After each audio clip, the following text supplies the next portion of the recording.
kami juga hadir di pelayanan publik mau offline maupun yang online atau digital. Nah, kemudian untuk layanan-layanan dari Taspen itu ada layanan tanpa dokumen, kemudian autentikasi digital, kemudian ada Taspen 1 Hour online service, layanan antar pembayaran pensiun, layanan klaim otomatis, dan layanan klaim 1 jam. Untuk saat ini peserta kami sudah ada sekitar 7.800.000, untuk aktifnya ada 4.700.000, dan untuk penerima pensiunnya sudah ada 3.188 peserta. Next. Kemudian ini adalah wilayah kerja dari kantor cabang Surabaya. Untuk kantor kami sendiri ada di Jalan Diponegoro nomor 193. Barangkali Bapak Ibu mau main-main ke Surabaya, ke kantor kami persilahkan untuk datang di Jalan Diponegoro nomor 193. Namun di sini kami untuk kantor cabang Surabaya ini wilayah kerjanya itu tidak hanya di Surabaya, tapi juga di Sidoarjo, Gresik, Mojokerto, Jombang, Lamongan, Tuban, dan juga Bojonegoro. Namun kami juga punya cabang-cabang nih Bu, ada yang Pamekasan, Kediri, Madiun. Sebetulnya kalau misalnya Bapak Ibu sekiranya merasa lebih dekat di mana, itu kami juga akan tetap terbuka untuk melayani, karena untuk sistem pelayanannya sudah online seperti itu. Kemudian ini adalah masa perlindungan dari peserta. Jadi semenjak Bapak Ibu menjadi CPNS itu sudah menjadi peserta Taspen. Untuk masa iurannya itu juga dimulai sejak CPNS sampai dengan pensiun atau selama Bapak Ibu masih aktif sebagai PNS. Nah, namun untuk manfaatnya sendiri juga sudah mulai dirasakan dari pada saat menjadi CPNS, bahkan setelah lulus atau setelah pensiun, dan juga bagi ahli waris misalnya dari istri, suami, atau dari anaknya. Kalau untuk yang pada saat masih aktif itu ada manfaat ASKEM, kemudian ASKEM itu adalah asuransi kematian, kemudian jaminan kecelakaan kerja, dan juga jaminan kematian. Namun untuk setelah pensiun itu juga masih ada manfaat pensiun dan juga manfaat asuransi kematian. Kemudian ini adalah program-program kami secara lebih detail lagi. Yang pertama adalah program tabungan hari tua. Nah, program hari tua ini sudah diatur dalam PP nomor 25 tahun 1981.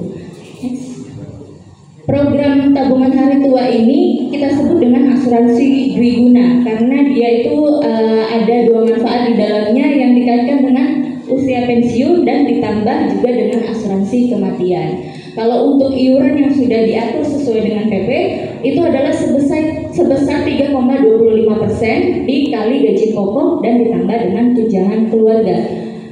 Dan manfaatnya itu kita bisa terima pada saat pensiun, meninggal dunia, atau keluar. Nah, kemudian untuk manfaat asuransi kematiannya itu ini bisa didapatkan apabila peserta meninggal dunia, istri atau suami peserta meninggal dunia, dan juga bisa didapatkan apabila terjadi peristiwa anak peserta meninggal dunia. Di sini dibatasi sebesar 3 kali peristiwa. Namun kita mendoakan semuanya sehat-sehat selalu. Tapi setidaknya ini sudah ada ibaratnya payung perlindungan secara finansial apabila ada kejadian yang tidak diinginkan itu terjadi. Next. Kemudian ada program pensiun. Nah, ini sudah diatur dalam UU 11 tahun 1969. Untuk program pensiun ini merupakan penghargaan kepada para pensiun atas jasa-jasanya yang sudah dilakukan selama bertahun-tahun bagi pemerintah. Itu kepada Bapak Ibu sekalian. Di sini ada iuran dari pada saat aktif itu 4,75% dikali gaji pokok ditambah tunjangan keluarga. Nah, dari iuran tersebut kemudian akan mendapatkan manfaat berupa yang pertama ada pensiun bulanan, kemudian ada uang duka wafat, kemudian ada pensiun terusan apabila janda atau duda atau yatim, ada pensiun janda, duda, dan yatim, kemudian ada pensiun 13 dan juga THR. Nah, di sini jadi kalau untuk pensiun nanti akan mendapatkan tabungan hari tua dan juga pensiun itu tadi. Next. Nah, kemudian ini adalah perhitungan untuk manfaat program pensiunnya. Kalau untuk PNS ini besarannya itu 2,5% dikali gaji pokok terakhir dan dikali tahun masa kerja. Jadi mungkin bisa dimulai dihitung sendiri mungkin ya Bu. Ada maksimalnya di sini 75% dan minimal 40%. Kalau untuk pejabat negara bedanya itu pengalinya adalah 1%. Nah, di sini juga sama, maksimalnya 75% dan minimalnya 6%. Kecuali untuk presiden dan wakil presiden itu 100% dikali gaji pokok. Dan apabila ada kejadian pensiun meninggal dunia, maka ahli warisnya akan mendapatkan uang duka wafat yaitu sebesar 3 kali penghasilan pensiun terakhir. Kemudian ada pensiun terusan yang akan dibayarkan 4 bulan berturut-turut dan akan dilanjutkan ke pensiun janda atau duda. Untuk besarannya itu sebesar 36% dikali gaji pokok. Namun untuk kejadian tewas itu pensiun janda dudanya sebesar 72% dikali gaji pokok. Ini adalah hak-hak yang akan didapatkan oleh Bapak Ibu yang akan purna tugas, yaitu yang pertama adalah pensiun bulanan. Pensiun bulanan itu nanti ada yang pensiun pokok ditambah tunjangan keluarga dan ditambah tunjangan beras, kemudian dikurangi dengan BPJS kesehatannya. Kemudian apabila ada kejadian, ini bisa mendapatkan uang duka wafat sebesar 3 kali penghasilan pensiun. Kemudian ada hak asuransi kematian, Askem sendiri 8 juta, apabila yang mengalami kejadian itu suami atau istri 6 juta, dan untuk anak itu sebesar 4 juta.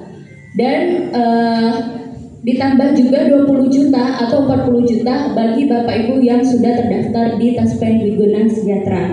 Mungkin ini nanti akan dilanjutkan lebih detail lagi oleh rekan saya Mbak Vita. Kemudian untuk pensiun terusan, ini apabila masih ada ahli waris yang berhak menjadi penerima pensiun, jadi akan dibayarkan juga terusan pensiun terusan tersebut. Next. Nah, kemudian karena ada hak, tentunya juga ada kewajiban dari Bapak Ibu untuk setelah purna tugas. Kewajiban yang pertama, enrollment perekaman data biometrik dan juga autentikasi. Nah, kebetulan sekarang ini untuk absen sudah bisa menggunakan HP. Jadi Bapak Ibu sudah bisa menggunakan HP tidak untuk enrollment dan juga absen tiap bulannya. Kemudian nanti akan menggunakan aplikasi Andal by Taspen. Dan yang kedua, mohon untuk segera menyampaikan informasi ke Taspen atau mitra bayar, ke Bank Mantap misalnya, apabila ada kejadian meninggal dunia pada penerima pensiun atau penerima tunjangan pensiun. Jadi kalau misalnya ada kejadian, mohon untuk segera dilaporkan, bisa ke Taspen atau juga ke mitra bayar. Kemudian yang ketiga, melaporkan kepada Taspen atau mitra bayar apabila penerima pensiun janda atau duda menikah kembali. Nah, ini juga perlu dilakukan untuk menghindari adanya keterlanjuran bayar. Kemudian yang selanjutnya adalah mengupdate keterangan kuliah terbaru setiap tahun ajaran baru. Jadi kalau masih ada tunjangan anak yang masih kuliah misalnya, mohon untuk diupdate surat keterangan kuliahnya. Kemudian selanjutnya melaporkan perubahan data diri dan keluarga. Dan yang terakhir, melaporkan surat pengesahan tanda bukti diri melalui HP atau mitra bayar Taspen. Baik, untuk selanjutnya ini adalah program jaminan kecelakaan kerja. Ini sebenarnya programnya ini untuk ASN yang aktif, namun tidak ada salahnya kita jelaskan juga. Mungkin Bapak Ibu punya kenalan atau misalnya rekan-rekan yang masih aktif, ini mungkin bisa menjadi informasi yang penting bagi rekan-rekan Bapak Ibu. Nah, ini ada program kecelakaan kerja yang diatur di PP 70 tahun 2015 atau PP 16 tahun 2017. Program jaminan kecelakaan kerja ini adalah perlindungan atas risiko kecelakaan kerja maupun juga penyakit yang diakibatkan pekerjaan. Ini bisa dalam bentuk perawatan, santunan, dan juga ada tunjangan. Nah, kalau untuk iuran atau preminya itu sebesar 0,24% dikali gaji pokok sebulan. Namun yang ini untuk program JKK dan JKM itu sebetulnya iurannya itu dibayarkan oleh pemerintah atau dari instansinya. Nah, kemudian manfaatnya tadi ada perawatan, jadi mulai dari pada saat yang bersangkutan itu kecelakaan, kemudian dirawat di rumah sakit, sampai ke kontrolnya itu masih bisa di cover oleh Taspen. Kemudian ada santunan juga dan juga tunjangan cacat. Next. Nah, kecelakaan kerja itu pada intinya adalah yang bersangkutan dengan pekerjaan. Jadi tidak semua kecelakaan itu bisa masuk dalam kategori kecelakaan kerja. Jadi ada beberapa kategorinya. Yang pertama dalam menjalankan tugas kewajiban. Misalnya mungkin Bapak Ibu yang sebagai guru, misalnya sedang menjalankan tugasnya di kelas mengajar, kemudian mau pindah ke kelas yang lain. Pada saat perjalanan mau pindah ke kelas lain, misalnya jatuh dari tangga, maaf ya, jatuh dari tangga, nah itu bisa masuk dalam kategori kecelakaan kerja. Nah, kemudian ada yang terjadi dalam keadaan lain yang ada hubungannya dengan dinas. Jadi misalnya tidak hanya di luar kantor, misalnya kejadiannya itu kecelakaan pada saat menuju ke tempat dinas. Nah, itu juga bisa masuk dalam kriteria kecelakaan kerja. Tapi tentunya kami akan meminta untuk evidennya, misalnya surat perjalanan dinas atau surat tugasnya seperti itu. Kemudian apabila ada perbuatan anasir yang menyebabkan yang bersangkutan itu cedera, nah itu juga bisa diajukan dalam kecelakaan kerja. Kemudian apabila terjadi kecelakaan lalu lintas dalam perjalanan dari rumah menuju tempat kerja ataupun sebaliknya. Sebetulnya ini adalah yang paling sering saya dapati sih Bapak Ibu, karena mungkin buru-buru pada saat dari rumah menuju ke kantor atau sebaliknya. Nah, sehingga cukup banyak juga terjadi kecelakaan lalu lintas. Dan ini bisa kami cover apabila memang jalurnya itu sudah sesuai dari rumah menuju kantor atau sebaliknya. Dalam artian ini tidak bisa kalau misalnya mungkin mampir dulu, makan malam dulu baru pulang, nah itu sudah tidak masuk dalam kategori karena nantinya akan ada pengecekan jalur.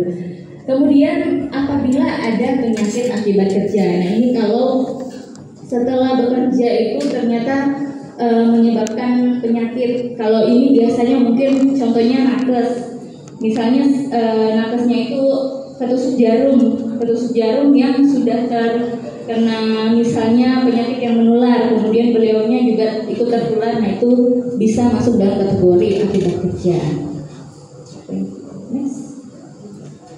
Nah, kemudian ini untuk manfaat jaminan kecelakaan kerjanya, ada biaya perawatan sampai sembuh, kemudian apabila terjadi cacat ada tunjangan cacat, dan juga ada santunan-santunan yang dibatasi dengan perhitungannya, ada biaya transportasi, kemudian cacat sebagian anatomis, cacat sebagian fungsi, dan lain-lainnya, sampai dengan ada kalau misalnya terjadi tewas atau meninggal karena pekerjaan, itu ada uang duka tewasnya sebesar 6 kali gaji dan biaya pemakamannya 10 juta. Kemudian juga ada beasiswa untuk anaknya sesuai dengan jenjangnya. Next. Nah, kemudian ini adalah hal-hal yang tidak ditanggung. Apabila sudah pensiun atau meninggal atau keluar, itu sudah tidak masuk dalam program kecelakaan kerja. Kemudian kalau misalnya pelayanan kesehatannya tidak sesuai dengan peraturan undang-undang, dan kalau pelayanannya itu untuk tujuan estetik. Kemudian apabila gangguan kesehatannya itu karena ketergantungan obat atau alkohol misalnya. Kemudian yang terakhir juga tidak bisa dijamin atau tidak bisa ditanggung apabila karena sengaja menyakiti diri sendiri, seperti itu. Ini adalah proses penetapannya. Jadi mulai dari kalau perawatannya itu langsung saja dilaporkan ke Taspen, Kalau misalnya ada karena kecelakaan lalu lintas misalnya menyebabkan cacat fungsi atau anatomis, ini ada diuji oleh tim penguji kesehatan dulu. Kemudian apabila penyakit akibat kerja itu ada keterangan dari dokter okupasi yang menetapkan bahwa itu adalah penyakit akibat kerja. Kemudian apabila terjadi cacat total atau tetap, ini juga ada pengujian dari tim penguji kesehatan, kemudian dilanjutkan ke BKN dan juga kemudian ada penetapan dari PPK. Kemudian apabila tewas juga sama, nanti ada verifikasi validasi dari BKN, kemudian ada penetapan tewasnya. Next. Ini adalah daftar rumah sakit yang sudah bekerja sama dengan Taspen. Sebetulnya sedang kami usahakan juga untuk terus menambah perjanjian kerjasama dengan rumah sakit agar bisa menjangkau lebih banyak peserta. Sejauh ini sudah ada 43 rumah sakit. Nah, kemudian untuk program yang terakhir adalah program jaminan kematian. Nah, ini juga ada diatur di PP yang sama dengan DKK, PP 70 tahun 2015 contoh PP 16 tahun 2017. Nah, di sini intinya adalah jaminan kematian yang bukan akibat kecelakaan kerja. Jadi kalau misalnya tadi terjadi risiko karena bukan kecelakaan kerja, ini ada jaminan kematiannya. Nah, untuk iurannya itu 0,72% dikali gaji pokok, dan ini juga sama dengan JKK tadi, yaitu dibayar oleh pemerintah. Dan untuk manfaatnya itu ada manfaat santunan sekaligus sebesar 15 juta, uang duka wafat sebesar 3 kali gaji pokok, kemudian ada bantuan pemakaman sebesar 7,5 juta dan bantuan beasiswa 15 juta per anak. Nah, ini untuk maksimalnya itu adalah 2 orang anak. Dan mohon maaf, ini di bawahnya juga ada catatan, bantuan beasiswa itu dibayarkan kepada peserta dengan minimal kepesertaannya itu 3 tahun. Jadi sudah menjadi peserta selama 3 tahun. Nah, kemudian ini adalah aplikasi yang sudah saya singgung sedikit di awal untuk enrollment dan juga autentikasi atau absen tiap bulannya gitu, Bapak Ibu. Aplikasinya seperti ini bisa diunduh di Play Store maupun di App Store. Nah, di sini nanti kalau misalnya Bapak Ibu klik daftar, itu otomatis akan mengarahkan ke perekaman biometrik. Jadi nanti akan diminta untuk foto gitu ya, untuk foto, kemudian menunjukkan KTP, kemudian ada pengisian datanya. Dan apabila sudah berhasil melewati tahapan-tahapannya, itu nanti Bapak Ibu sudah bisa untuk autentikasi atau absennya melalui aplikasi ini. Kurang lebih mungkin kalau Bapak Ibu pernah mendaftar bank yang digital, itu kurang lebih sama cara pendaftarannya. Kemudian di aplikasi ini selain untuk enrollment dan juga untuk absen atau autentikasi, ini ada layanan lain, misalnya mau mengajukan klaim, di sini juga bisa. Kemudian ada layanan informasi kartu peserta Taspen. Jadi kalau misalnya Bapak Ibu mencari, oh kok saya belum dapat kartu peserta Taspen, sebetulnya kita sudah tidak ada bentuk fisiknya. Jadi bentuk kartu peserta Taspen itu sekarang digital dan itu bisa didapatkan di aplikasi ini. Kemudian ada informasi pensiunan bulanan, pengisian formulir mandiri, kemudian informasi terkait produk dari Taspen Life, dan masih banyak semua layanan-layanan yang bisa didapatkan melalui aplikasi ini. Jadi layanannya sekarang bisa online, Bapak Ibu. Baik, kalau materi dari saya kurang lebih seperti itu, nanti akan dilanjutkan lagi oleh rekan saya, Mbak Vita.